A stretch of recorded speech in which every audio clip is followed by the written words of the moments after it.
This is my azteca.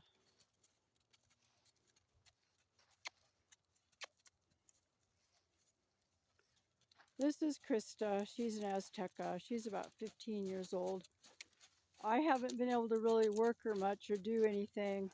Oh, I don't know, 10 days, 2 weeks, because of the weather. We had big windstorm, then we had big rain, big snow. Then my groom was sick, so I was on my own. I don't ride by myself anymore. I'm a little older. I always make sure I got someone here. So I'm just going to lunge her a little bit before I ride her.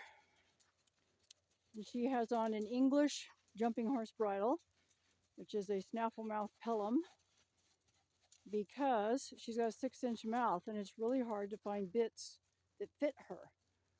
And she's a little bit too advanced to just be in a snaffle. And I ride her in a reiner saddle. I sold my dressage saddle. Still have my jumping saddle. But she's a really big horse, really big body. And I'm a really tiny person. So this saddle, I feel like, helps me balance her, actually. Kind of puts me more in the middle of her body than a jumping saddle does. So I'm just spending some time lunging her. Then I'm just going to ride her real light to cool her down. And she is grossly overweight. She just lives out in the pasture. She doesn't need a blanket though when it's cold because she's got lots of body fat. Oh, oh, good girl. Oh, I'm going to see if I can actually pick up my lunge line. Ooh, because I'm going to show you guys what I got on her head here. Oh, oh. So she's got a big old jumping horse bit, which is very mild. And I have a lunge line.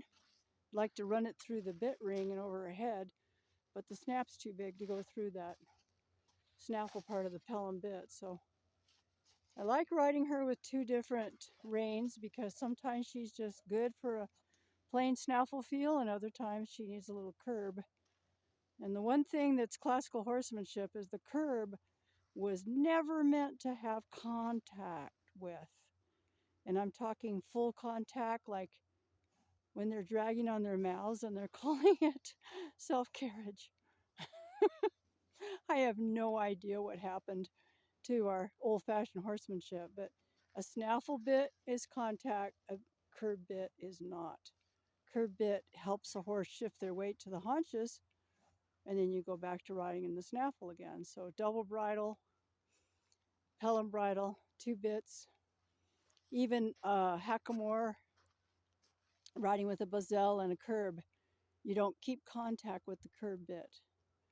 So I'm kind of making a revolution of old-fashioned horsemanship. Keeping contact with the curb bit actually is very painful, stressful, emotional, physical for a horse.